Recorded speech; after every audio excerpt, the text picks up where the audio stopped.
Bismillah, Assalamualaikum warahmatullahi wabarakatuh.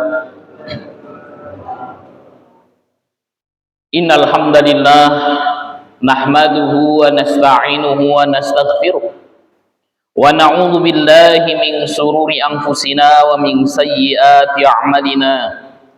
May yahdihillahu fala mudilla lahu wa may yudlil fala hadiyalah. Nashhadu an la ilaha illallah wa nashhadu anna Muhammadan abduhu wa rasuluh la nabiyya wa rasula ba'da. Faqad qala ta'ala fil Qur'anil Karim, ya ayyuhalladzina amanu taqullaha haqqa tuqatih wa la tamutunna illa wa antum muslimun. Wa qala nabiyyuna Muhammad sallallahu alaihi wasallam fil hadis asy-syarif, may yuridillahu bihi khairan yufaqihu fid din wa man salaka tariqan yaltamisu fihi ilman sahallahu Allahu bihi tariqan ilal jannah.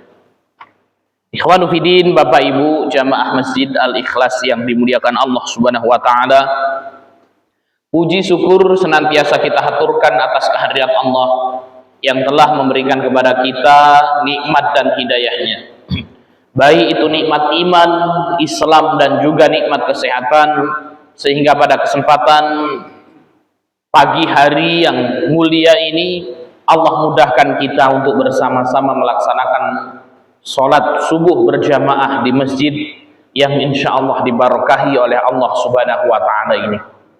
Sholawat dan salam semoga senantiasa tercurahkan kepada junjungan Nabi besar kita Muhammad sallallahu alaihi wasallam beserta keluarganya, para sahabatnya, para tabi'in, tabi'ut tabi'in, dan seluruh pengikutnya yang senantiasa mengikuti jejak dan risalah beliau sampai yaumul qiyamah.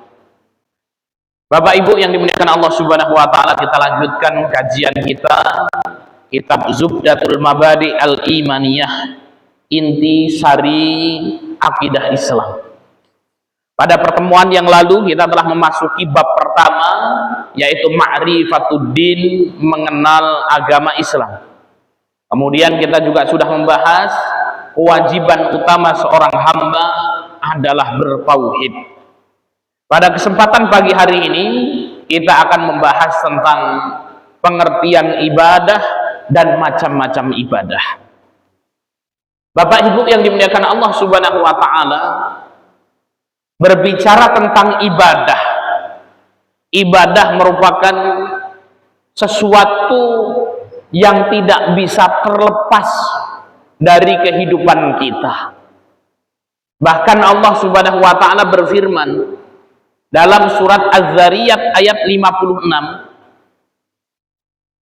Allah mengatakan, Bismillahirrahmanirrahim, wa ma khalaqtul jinna wal insa illa liya'budun. Tidaklah aku ciptakan jin dan manusia, kata Allah Subhanahu wa ta'ala, illa liya'budun, kecuali untuk beribadah kepadaku.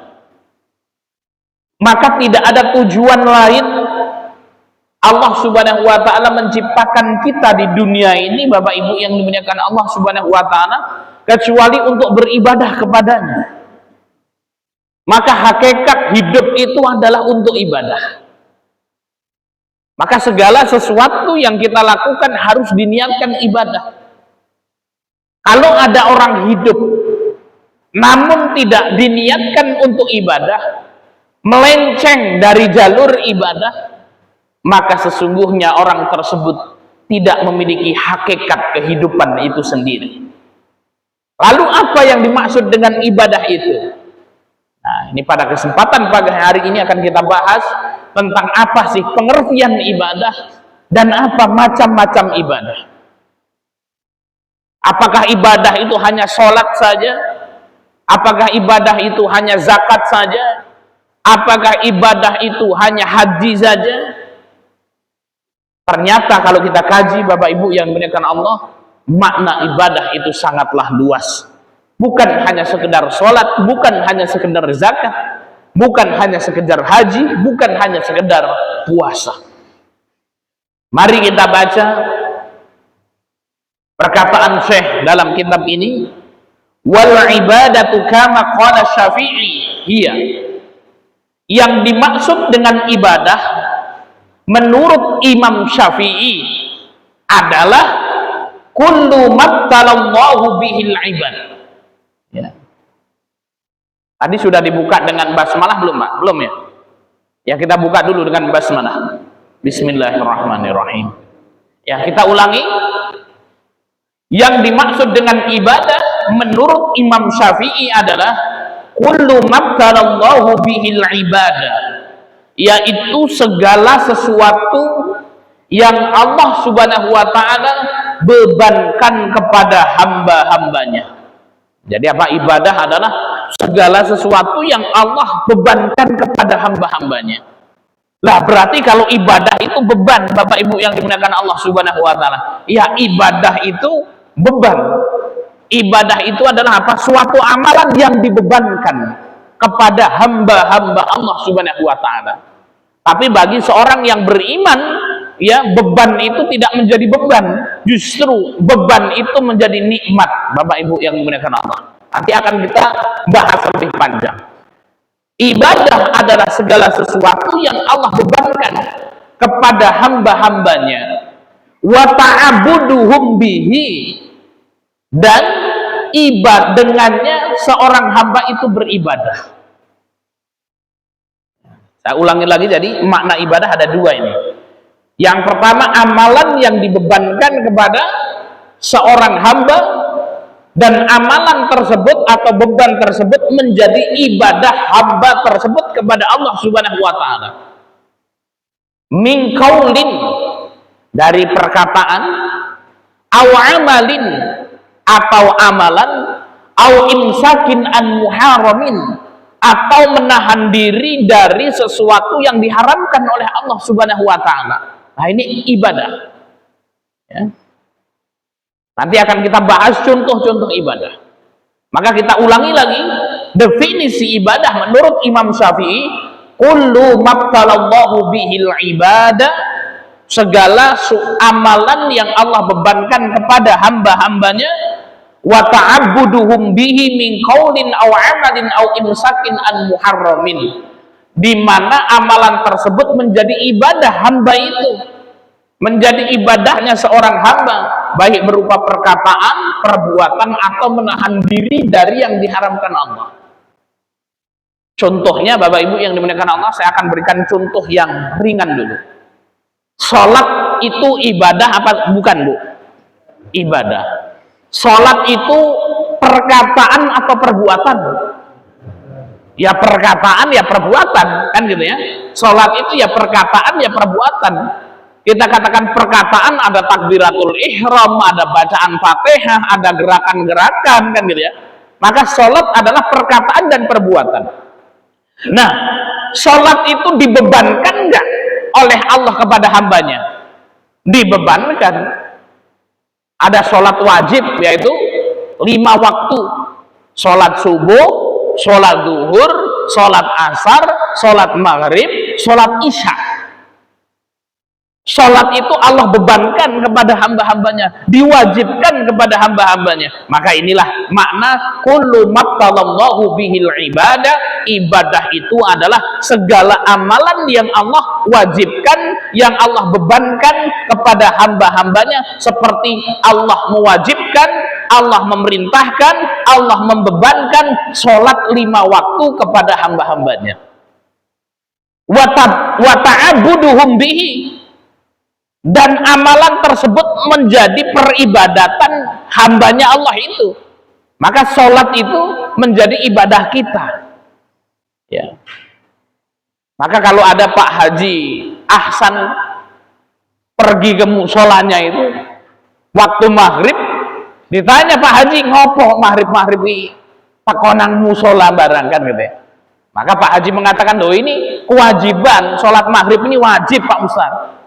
Nah, sholat maghrib ini ibadah, kan gitu ya, menjadi peribadatannya kita semua, ya, baik perkataan, perbuatan, maupun menahan diri dari segala yang diharamkan Allah. Nah, Imam Ibnu Taimiyah memberi definisi ibadah yang lebih luas lagi. Yang dimaksud dengan ibadah menurut beliau adalah ismun jami', segala sesuatu, likulli ma yuhibbuhullahu wa yardahu, yang dicintai dan diridhoi oleh Allah Subhanahu wa taala, min qaulin, dari perkataan, au fi'lin, maupun perbuatan, zahiran wa batinan, baik yang zahir maupun yang batin.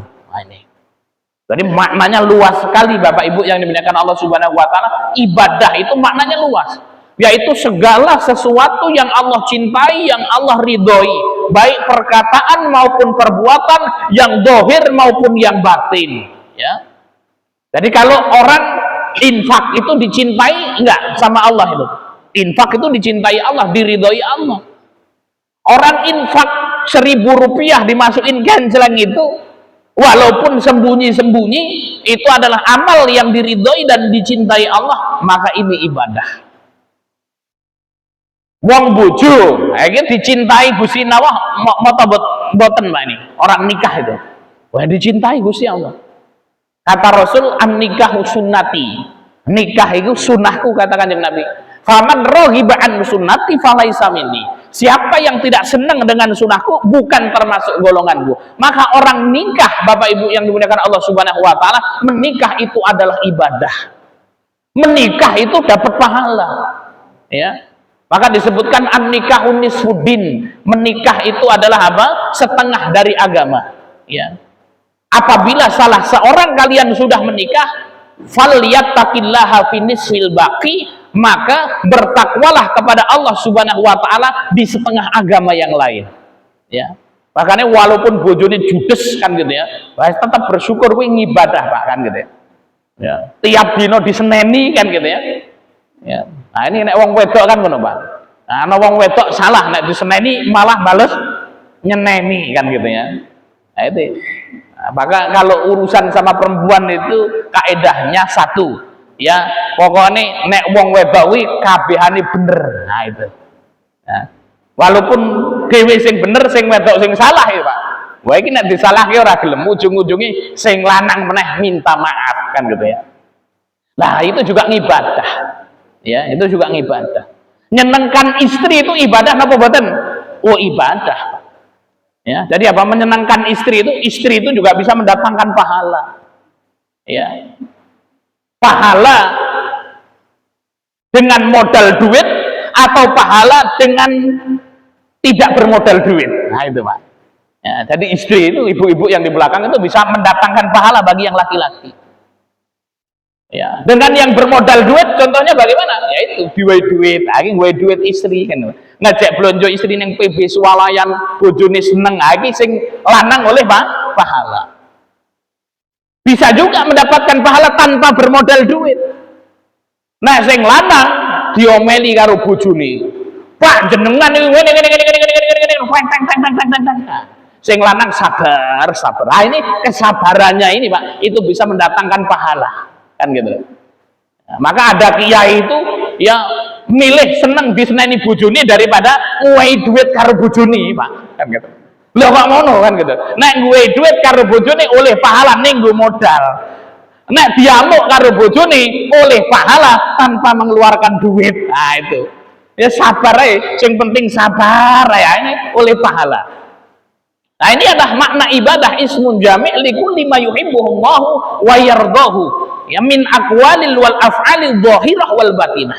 Segala sesuatu yang dicintai oleh Allah dan diridhoi oleh Allah, baik perkataan maupun perbuatan, yang zahir maupun yang batin.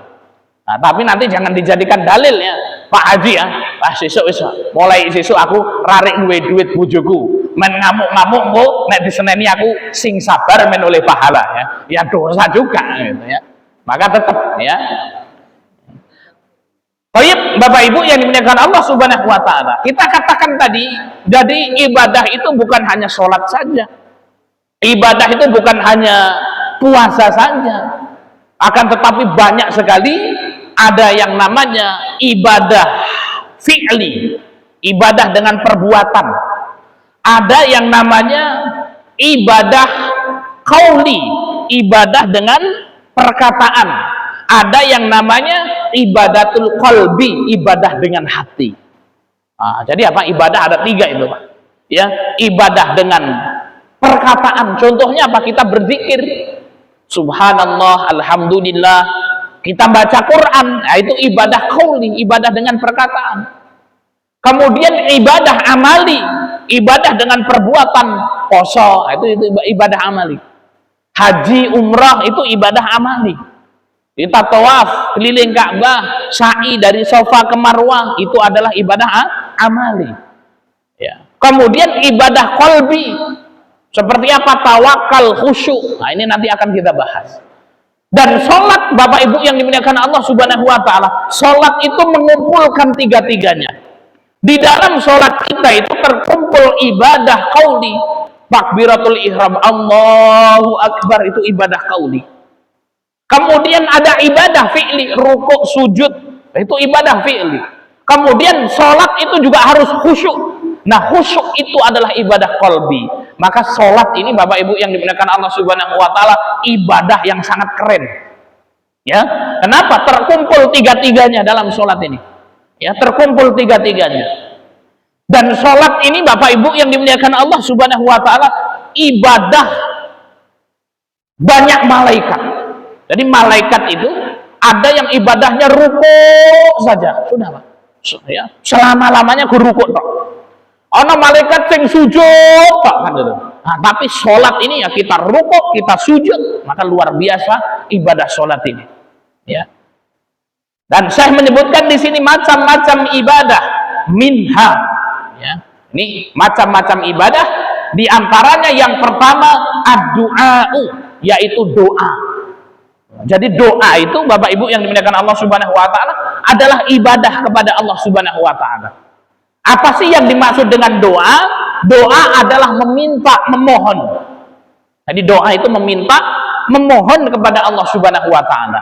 Maka nanti ibadah-ibadah ini tidak boleh diperuntukkan kepada selain Allah. Ya, maka tidak boleh kita meminta kepada selain Allah. Meminta kepada batu, wahai batu yang sakti, berikanlah kepadaku rezeki yang banyak. Nah, itu tidak boleh. Ya. Nandur padi, berdoa untuk Dewi Sri. Ya, Dewi Sri, mudah-mudahan ini padiku ini engkau tumbuhkan dengan baik. Nah, ini tidak boleh. Karena doa itu hanya untuk Allah Subhanahu wa ta'ala. Doa itu artinya memohon atau meminta, dan doa dibagi menjadi 2. Yang pertama doa ibadah. Nah, itu, Pak. Yang pertama doa ibadah. Apa itu doa ibadah? Doa ibadah adalah doa-doa yang kita lantunkan dalam ibadah-ibadah kita. Contoh ketika kita sholat, itu Bapak Ibu yang dimuliakan Allah Subhanahu wa ta'ala, bacaan-bacaan sholat yang kita baca itu mengandung doa. Contoh, kita baca Al-Fatihah. Ihdinas siratal mustaqim. Ya Allah, tunjukilah aku jalan yang lurus. Nah, ini kita sedang berdoa kepada Allah Subhanahu wa ta'ala supaya kita ditunjukkan jalan yang lurus. Ya. Kalau orang ditunjukkan jalan yang lurus, dia akan ditunjukkan dengan ilmu, dia akan dihindarkan dari kebodohan dalam hidup, Pak. Ya. Maka ya Salah Ibnu Qayyim Al-Jauziyah itu menyebutkan, ya, di antara penyakit hati adalah lemahnya ilmu. Ketika ilmu itu lemah, maka kemudian apa? Ya, sehingga kemudian hatinya sakit, bisa jatuh kepada kesyirikan dan kemusyrikan. Nah, contohnya itu tadi, ya, tidak tahu ilmu kalau doa itu hanya untuk Allah. Kemudian dia berdoa, meminta kepada pohon, meminta kepada batu dan lain sebagainya. Nah, maka ini kemudian apa? Ini keluar dari siratal mustaqim. Maka setiap kita sholat, kita membaca ihdinas siratal mustaqim minimal 17 kali sehari semalam. Kita diwajibkan untuk baca doa ihdinas siratal mustaqim. Ya Allah, tunjukilah kami jalan yang lurus supaya kita dapat ilmu, ora dadi wong-wong bodoh, Bapak Ibu yang dimuliakan Allah. Nah, itu.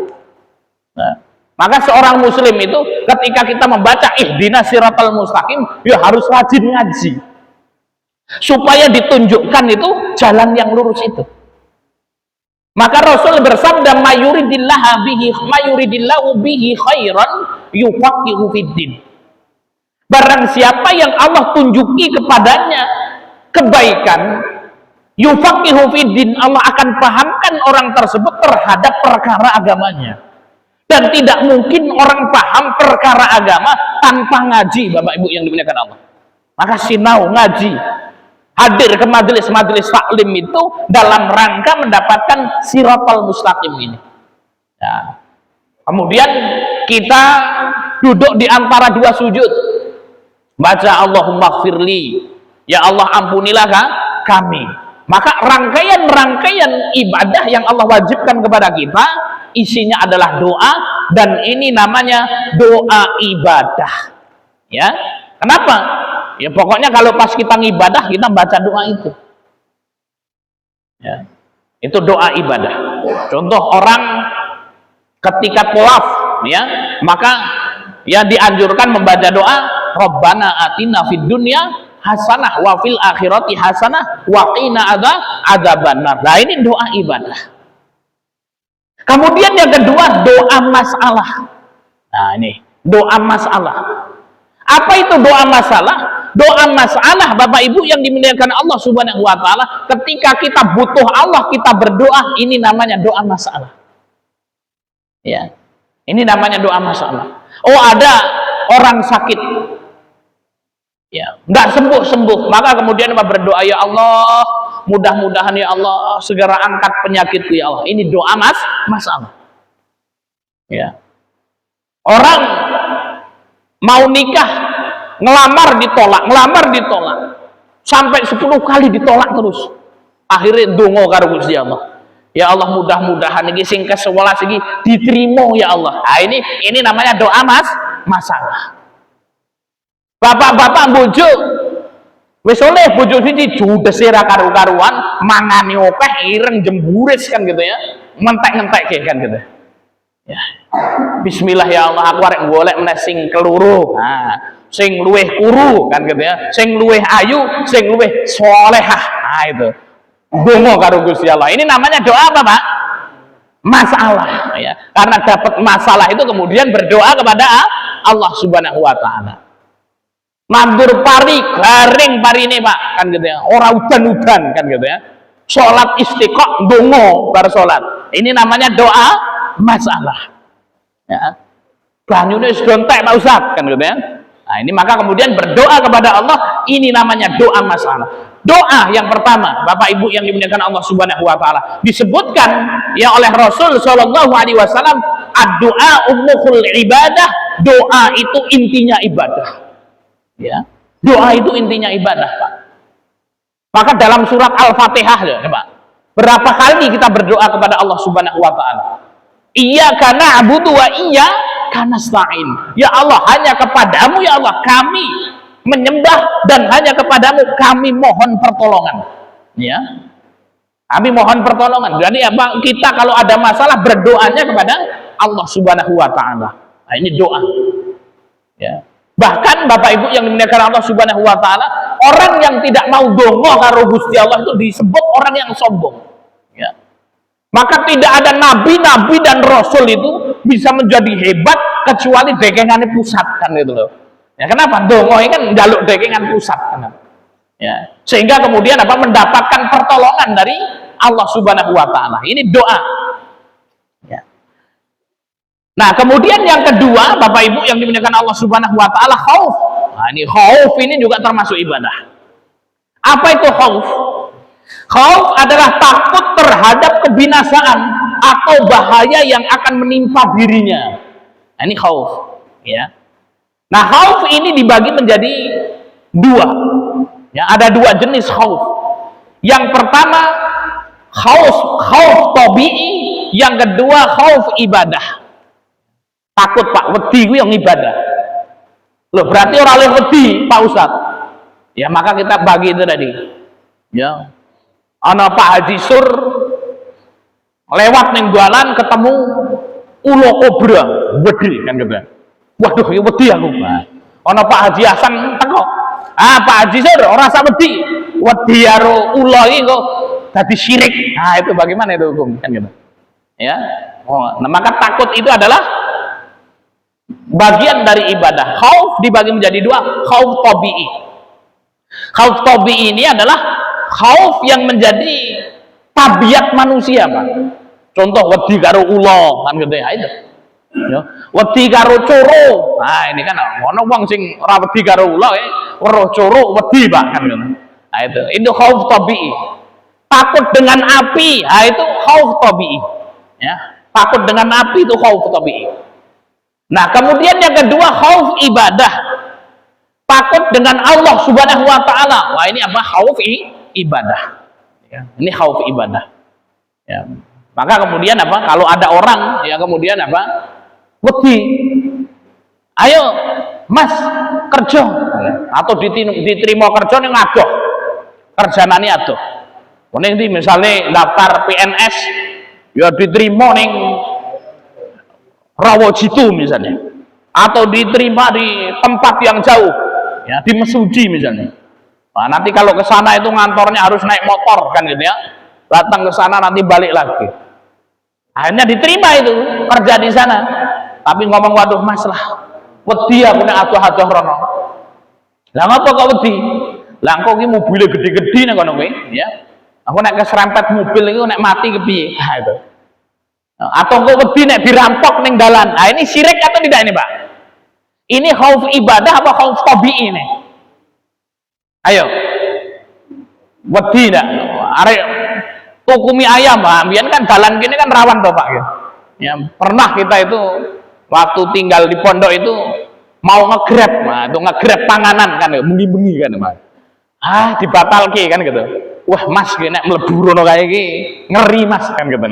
Nah ini khauf tabi'i apa khauf ibadah? Ah Pak. Ya ini khauf tabi'i. Ya, tapi khauf tabi'i ini juga bisa menjadi khauf ibadah. Contoh, ya, ada Pak Haji Ahsan di sini, kan gitu. Ayo, pada haji, pada umrah, kan gitu ya. Waduh, ini, konek haji umrah ini numpak motor mabur apa ora kuwi? Ya iya, numpak motor mabur. Ah, moh lah aku. Mau haji, mau umrah. Lah konek numpak motor mabur kuwi, Mas. Motor mabure jeblok ning dhuwur piye kuwi kan? Ah, ngono kuwi.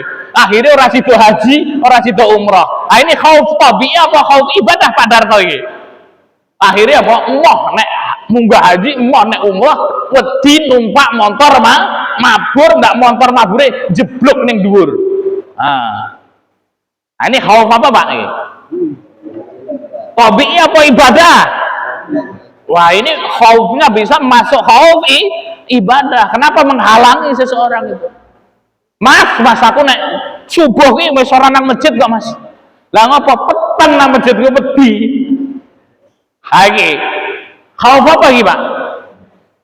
Ini khauf ibadah, ya. Ini khauf ibadah. Ya khauf tabi'i yang bisa menjurus kepada khauf ibadah. Ah, contoh lagi gini. Yang khauf ibadah yang sempurna ini khauf ibadah. Arek ana wong gawe jembatan. Ya, gawe jembatan nggih, Pak. Ah, bar kuwi apa? Nah, ana pawang jembatan iki. Arek-arek iki wong warga Purwodadi. Iki arek gawe jembatan iki sing penunggu jembatan iki njaluk tumbal. Nah, iki. Tumbale apa? Nah, iki biasanya setan iki njaluke yang ngel-ngel dhisik, Pak kan. Oh, ndas bujang karo gadis. Nah, itu njaluk ya. Ndas bujang karo gadis, ya. Engko kon mendem. Engko aja kaya ngono lah sapa iki, ora ana wong bujang karo gadis di sembelih ngono. Nah, ditawar. Nah. Oh ya oleh dari setane oleh. Apa ya ndas sapi wedok karo sapi lanang kan gitu lho. Wah, sapi larang regane kan gitu. Ditawar meneh. Nah, engko ya oleh Pak, ditawar meneh kan gitu. Apa ndas wedhus wedok karo wedhus lanang kan gitu. Ora gablek wedhus kan gitu. Guys, pitik wedok pitik lanang kan gitu. Ora duwe ya jangkrik wedok jangkrik lanang kan gitu ya. Ya, ora duwe meneh ya lemut wedok lemut lanang kan gitu, Pak. Nah, ini kemudian apa? Ya, bagaimana orang itu musyrik. Akhirnya kemudian apa? Warga desa itu waduh iki. Kok nek ora diwehi tumbal iki, ora disembelihke wedhus wedok wedhus lanang iki jangan-jangan kok kecelakaan nang kene iki. Ora beres. Sehingga timbul ketakutan. Nah, ini takut ibadah atau takut tabi'i, Pak? Hah? Takut ibadah apa tabi'i iki? Wedi karo setan iki lho. Ya, takut ibadah. Ini takut ibadah, Pak, kan gitu ya. Ya, maka kemudian apa? Karena kemudian apa? Kalau tidak korban, ini nanti korban ini jurusnya kepada ibadah. Ya. Itu jurusnya kepada ibadah. Nah, ini ya, takut ada dua, takut ibadah dan takut tabi'i. Arek sholat subuh neng Masjid Al Ikhlas. Wedi Pak Ustaz dari niku neng gapura kuwi ana putih-putih nek saurungi subuh kan gitu ya. Mas Safi'i iki arek wadon wedi kan gitu lho. Wedi apa? Ana pocong Pak Ustaz. Kuwi. Iki tabi'i apa ibadah niki, Pak? Hah? Putih-putih jebulane karung kan gitu. Tiba wong arek pasar karungnya. Nah, ini maka apa? Ini takut tabi'i yang bisa menjurus kepada takut ibadah kalau menghalangi ibadah kita. Ya. Kemudian ibadah yang ketiga, Bapak Ibu yang dimuliakan Allah Subhanahu wa taala, roja. Apa itu roja? Berharap. Nah, itu loh, Pak. Berharap itu ibadah. Apa itu roja? Harapan manusia kepada suatu perkara yang mudah diperoleh atau perkara yang sukar akan tetapi dianggap mudah. Ya, jadi apa? Harapan. Nah, itu, Pak. Muga ibu-ibu iki ora cocok berharap karo bapak-bapak kan gitu loh. Bapak balik kerja, Pak di duit Pak iki setoran. Ibu wis berharap banget ya bapak oleh duit akeh. Bu, berharap karo Gusti Allah, syirik dengan kalau berharap karo aku. Nah, itu. Ya, maka apa? Roja itu adalah berharap. Maka berharap kepada Allah Subhanahu wa taala. Enggak boleh, ya. Boleh enggak kita berharap kepada manusia? Boleh enggak, Pak? Boleh enggak, mboten? Boleh. Ya boleh kan gitu. Tapi kemudian apa harus digantungkan harapan kita dengan Allah Subhanahu wa taala. Contoh wong kerja. Nah, wong kerja kuwi nek setiap bulan duwe harapan apa mboten Pak Haji Sur? Duwe harapannya apa Pak Haji Sur? Duit kan gitu, men digaji kan gitu ya. Andi iki bos iki berharap men digaji kan gitu. Pas wayahe gajian ora digaji, kecewa tadi nih Pak. Ya. Maka kemudian harapan itu hanya kepada Allah Subhanahu wa taala. Manusia hanya wasilah saja. Ya. Manusia hanya wasilah saja. Dan ada ulama yang mengatakan janganlah kalian berharap kepada selain Allah karena ujung dari berharap kepada selain Allah adalah kekecewaan. Nah itu Pak. Ya. Bener apa mboten niki Pak Darto iki? Nah, dewe berharap karo selain Allah itu ya dapatnya kecewa. Nah, jadi ibu-ibu ini nggak usah banyak berharap dengan manusia, kan gitu loh. Berharaplah kepada Allah Subhanahu wa taala. Ya, sampai kemudian ada kisah ya. Apa namanya? Ustadz, ya, ada seorang ustadz itu Masya Allah Pak, hari ini Allah berikan kekayaan yang banyak. Ya, karena kemudian apa? Udah nggak mau berharap kepada manusia lagi. Dan dalam hidupnya itu beliau belajar untuk tidak punya rasa memiliki, ya, memiliki hal-hal dunia. Jadi suatu hari dikisahkan ini beliau lulus dari pondok pesantren itu miskin Pak. Ya lulus dari pondok pesantren miskin, nggak punya duit, kemudian ngurusi anaknya. Nah ketika itu duitnya habis Pak, entek duitnya. Ya duitnya habis entek. Dan beliau ini ngajar privat. Ngajarin ngaji wong, ngajar privat. Nah, berarti nang omah wis entek, anake susune wis entek, popoke wis entek. Nah, akhirnya kemudian apa? Ustadz ini kemudian mau ngajar privat ini pas wayahe gajian. Wah, semangat banget, Pak. Makanya mudah-mudahan gue ngajar privat oleh gaji, bali iso tuku beras, anake iso ditukokke susu, iso tuku popok. Harapannya sudah besar, Pak. Harapannya sudah besar. Saking besarnya harapannya, rampung ngaji ditunggu-tunggu orang digaji kan gitu loh. Dan orang dibayar-bayar ini meripat itu kan itu. Akhirnya kemudian pulang orang digaji, ketika itu timbul kekecewaan yang sangat luar biasa. Nah ternyata Bapak Ibu yang dimuliakan Allah Subhanahu wa taala, sumber kekecewaan adalah harapan. Kenapa kok kecewa kuwi ono? Karena ada harapan. Muga nek dhewe berharap ora usah jeru-jeru. Kenapa? Semakin jeru harapan, semakin jeru kekecewaan. Gitu ya. Ibu-ibu ini mendambakan nak oleh bojo sing ganteng banget kan gitu ya. Soleh banget. Apa meneh, Pak? Duitnya oke banget kan. Itu harapannya luar biasa. Lu ambasan oleh bojo kan gitu ya, Pak. Harapannya wis dalem itu tadi. Welek di bulannya bojo nih kan gitu ya. Wah, manusia paling jelek sekampung misalnya kan gitu ya. Wis elek, Pak. Duitnya ora gablek. Were kan gitu loh. Wah, ini kecewanya luar biasa kan gitu. Walah mas kecewa aku kan gitu ya. Kenapa kok ada kekecewaan? Karena ada harapan. Ya. Nah, tapi nek uang apa? Alah bojo ya sing penting lanang kan ngono ya, Pak ya. Wah, oleh uang lanang ngono kuwi mbok elek, mbok ganteng kan ya seneng wae alhamdulillah oleh bojo kan gitu ya.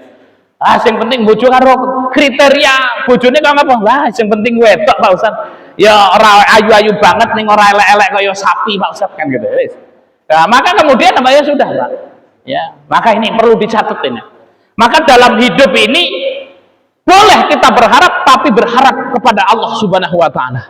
Jangan kita banyak berharap kepada manusia karena berharap kepada manusia ujungnya kecewa. Nah itu. Ingat-ingat ini Pak. Apa saja. Dan ternyata apa? Sumber kekecewaan adalah harapan.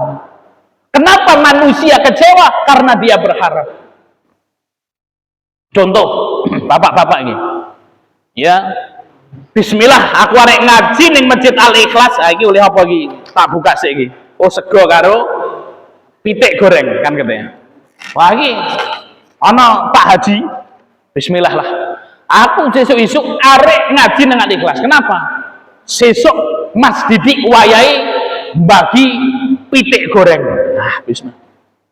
Wis suwi banget Pak Ustaz ora mangan pitik goreng iki. Wah, sedih banget Pak. Wis pokoknya Pak arek ngaji kuwi harapane pitik goreng gede kan gitu. Nah, ngaji nang Al-Ikhlas ditunggon-tunggoni kok pitik gorengnya ra metu. Kecewa apa mboten, Pak? Kecewa dia. Ya. Tapi kemudian apa orang yang nggak tahu kalau kemudian apa iki ya wong ora tahu makan pitik goreng podo kan gitu deh. Ya. Tapi ra ngerti nek ngaji nang Al-Ikhlas arek oleh pitik goreng. Mlebu ning masjid. Nah, kemudian apa? Nah, Bali ya orang dibagi pitik gorengnya orang ono. Kecewa apa mboten? Ya mboten kan karena ndak ada harapan itu tadi. Siapa yang tidak berharap maka dia tidak kecewa. Siapa yang berharap ya ada dua kemungkinan. Bisa jadi dia mendapatkan harapannya, bisa jadi dia kecewa. Ya. Siapa di sini yang sering dikecewakan? Oke kan itu. Ibu-ibu sering nggak dikecewakan sama bapaknya? Bu? Mboten, alhamdulillah gitu ya. Maka ya suami yang hebat itu ya suami yang tidak pernah mengecewakan istrinya kan gitu ya. Baik. Nah, ini rojak berharap. Nah, ini kita kembali kepada ustadz itu tadi ya, jadi apa pulang nunggu gajian orang digaji Pak. Bali orang gablek beras, orang gablek susu gitu tadi, wah kecewanya minta ampun. Ya kecewanya minta ampun. Kemudian beliau bangkit. Ya beliau bangkit, kemudian beliau punya prinsip wis pokoknya ora rek berharap karo menungso hiji. Ya kemudian apa? Beliau menyadari hidup iku titipane Gusti Allah. Hidup iku titipane Gusti Allah. Bojo ya titipane Gusti Allah. Anak ya titipane Gusti Allah. Bondo ya titipane Gusti Allah. Badan kita ya juga titipane Gusti Allah. Maka ketika itu beliau sudah moh memiliki, moh berharap terutama kepada manusia Pak. Sampai akhirnya kemudian beliau juga berbisnis. Bisnisnya Allah mudahkan. Bahkan setiap bulan itu Pak, beliau itu membantu yatim piatu itu 850 ton beras setiap tahunnya. 850 ton beras itu setiap tahun, setiap bulannya. Setiap bulan bantu 850 ton beras. Bagikan. Ketika diwawancarai ternyata apa? Ustadz punya rumah? Enggak. Beliau ngontrak di samping masjid setahun 10 juta. Setiap bulan bantu orang 850 ton, tapi orang di rumah Pak. Ngontrak. Ditakoni kenapa kok Ustadz kemudian nggak punya rumah? Karena kalau aku tuh rumah ini nanti kemudian apa? Ada rasa memiliki. Kalau punya rasa memiliki, berpisah nanti berat, berpisah nanti susah. Ya, bagi saya, kata beliau, rumah itu sekedar untuk ganti pakaian karo turu tok bar kuwi budal lunga. Wah, itu luar biasa. Ya. Maka wong ya mangguk-mangguk kan itu. Kenapa? Lah wong wis sugih kan gitu lah. Kan kalau kemudian durung sugih ya kadang-kadang ora dipercaya juga kan. Pak Ustadz ngapa kok ora tuku omah? Wah, rumah itu sekedar untuk ganti pakaian tok. Ala Pak Ustadz kowe iki gablek duit nggo tuku omah apa ora jadi kan gitu ya. Nah, kalau beliau ini ngomongnya wong percaya kan gitu. Oh, gitu ya Ustadz. Oh, iya, kenapa? Kok ora tuku omah? Ya, bisa aja sebenarnya saya tuku omah kowe, kata Ustadz ya. Kenapa? Setiap bulan bantu orang 850 ton beras kan gitu. Nah, ditukoke omah iso, tapi aku ora tuku omah. Orang mantuk-mantuk, Pak, kan gitu. Maka orang kaya itu nak duitnya oke ngomong dunia iki ra penting, kira-kira percaya ora wong, Pak? Wong pada percaya ora? Wong sugih, omahe gede, mobilnya jagatan kan ya. Kemudian mau infak, atau kemudian dia nggak punya rumahnya guru ngontrak, tapi duitnya triliunan. Ngapa Pak kok ora tuku omah? Duit iki gur titipane Gusti Allah, omah ya gur turun tok. Oh, ngono ya. Percaya ora Pak wong kira-kira?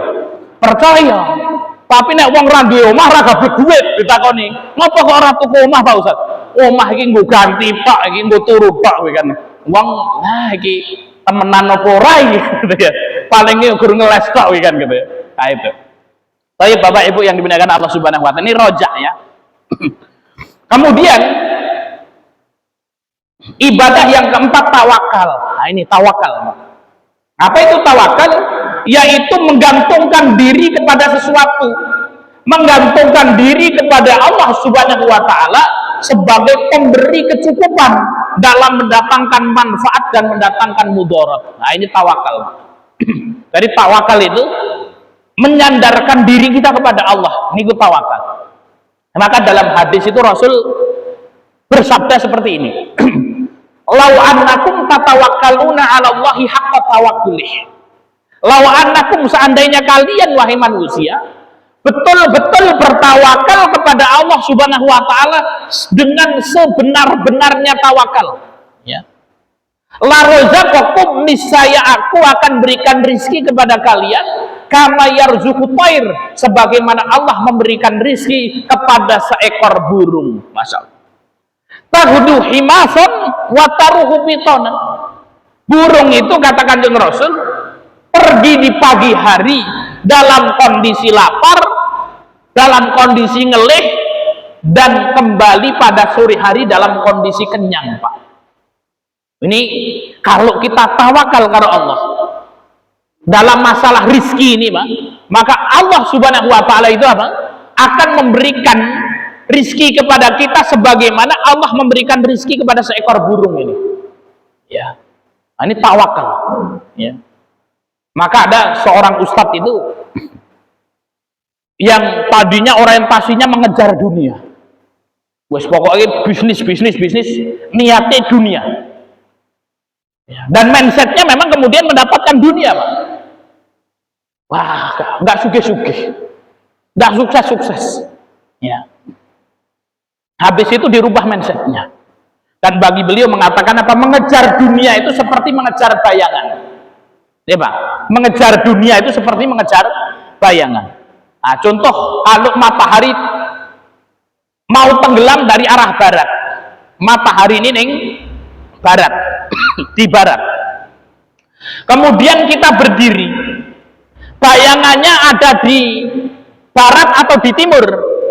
Di timur, ya. Jadi apa? Ini matahari. Kita berdiri di sini, maka bayangan kita ada di timur. Ya, ini kita dipermisalkan oleh para ulama ini.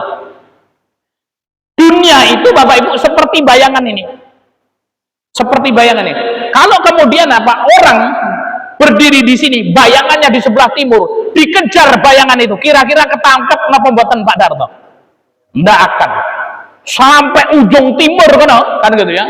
Ujung timur ngerti kan. Pekan Aceh kan ya. Itu bayangan itu tidak akan bisa ditangkap. Kenapa? Karena fokusnya dunia. Bayangan itulah dunia, Bapak Ibu yang dimuliakan Allah. Tapi kalau kemudian apa? Orang ini berbalik ke arah barat, ya, menuju kepada sumber bayangan. Apa itu sumber bayangan, Pak? Matahari. Kemudian dia berjalan ke arah barat, kira-kira bayangannya dewe melu apa ora, Pak? Sudah pasti mengikut. Dan tidak ada pilihan lain bagi bayangan ini kecuali harus mengikuti kita. Seperti itu juga ketika mindset kita dunia dan ketika mindset kita akhirat, Pak. Kalau orang mindsetnya dunia terus yang dikejar, dia seperti mengejar bayangan ini sampai kapanpun nggak akan ketangkep itu dunia.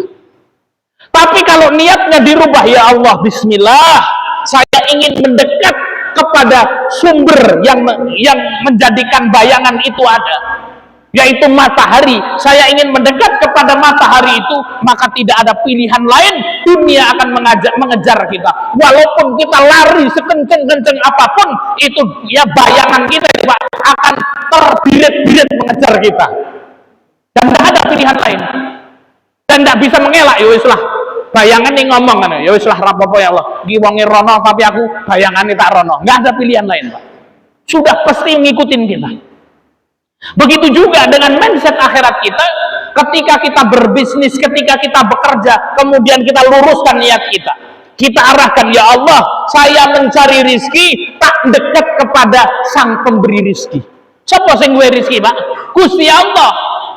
Bismillah, saya kerja mencari rizki, tapi apa? Saya tidak akan mengejar rizki itu, saya mendekat mengejar yang memberi rizki. Maka ketika kita seperti itu, Bapak Ibu yang dimuliakan Allah Subhanahu wa Ta'ala, bismillah, kita mendekat sama yang memberi rizki, maka tidak ada pilihan lain bagi rizki untuk mengejar kita.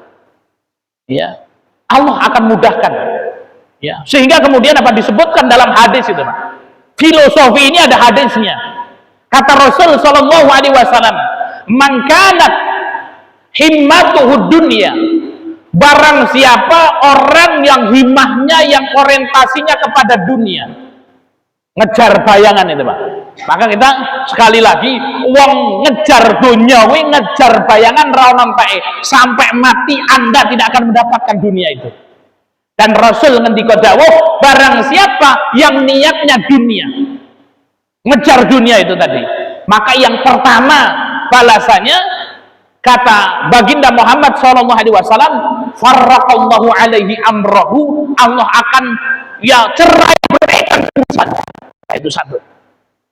Jadi kalau yang kita kejar dunia, itu jawabannya Gusti Allah yang pertama, farraqallahu alaihi amrahu, urusannya akan Allah cerai beraikan, berantakan, Allah Subhanahu wa Ta'ala susahkan.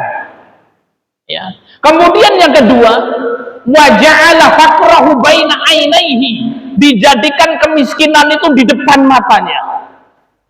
Kere kuwi Pak, dijukuk ning Gusti Allah, didepke ning raine dhewe. Dadi apa kere terus kan, susah terus, kurang terus. Yang kedua, ini sabdanya Rasul. Yang ketiga, wa ma'atat hudunya illa ma kutiba lahu, dan dunia itu tidak akan ia dapatkan kecuali apa yang sudah Allah takdirkan. Karena Gusti Allah itu sudah menuliskan Pak Darto ini rezekine sakmene. Arep dikejar ya nubruk garuk munjang palang kalau wong Jawa bilang gitu Pak kata. Maka kemudian apa ya sulit, karena sudah Allah Subhanahu wa Ta'ala tuliskan. Nah ini orang kalau orientasinya dunia tiga, pasti farraqallahu alaihi amrahu, Allah akan hancurkan urusannya, dijadikan kemiskinan di depan matanya, kemudian apa? Ia tidak mendapatkan kecuali yang sudah Allah takdirkan. Contoh jadi dosen apa disuruh bismillah kok jadi dosen masa ngapa golek duit, nah itu ya pokoknya men sugih kan. Nah ini Pak, niatnya ini Pak, maka apa akan Allah Subhanahu wa Ta'ala cerai beraikan urusan. Ada saja problematikanya, Allah akan jadikan kemiskinan di depan matanya kurang terus, sudah nobrok garuk munjang palang itu tadi, ia tidak mendapatkan kecuali apa yang Allah Subhanahu wa Ta'ala tuliskan untuknya. Waman kanat himmatuhul akhirah, dan barang siapa orientasinya untuk akhirat, kerja ini ya sudah memenuhi kebutuhan saja. Kerja itu kewajiban saja, karena kita diperintahkan untuk bekerja. Kemudian kita mendekat kepada Allah. Barang siapa niatnya, kita teruskan sedikit Pak, barang siapa niatnya akhirat, yang pertama jama'allahu alaihi amrahu, Allah akan kumpulkan urusannya, pasti ditolong Gusti Allah. Yang kedua, wa ja'ala ghinahu fi qalbihi, dijadikan kekayaan di dalam hatinya, rasa cukup, rasa qanaah.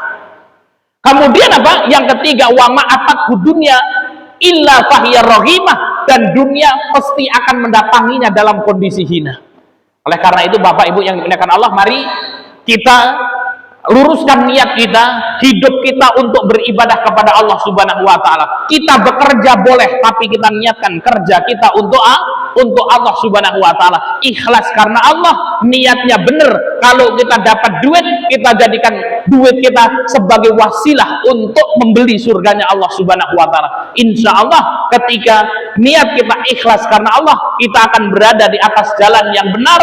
Allah akan memberkahi hidup kita, rizki yang akan mengejar kita. Bapak Ibu yang dimuliakan Allah, nggak harus banyak cari ini dikejar rizki kok, duit titik ning berkah menangkan di nggo makani anak-anak, anaknya jadi soleh dan solehah, nggo makani bojone dari gendut lemu barokah. Nah, hidupnya tenang bahagia, ini keberkahan harta.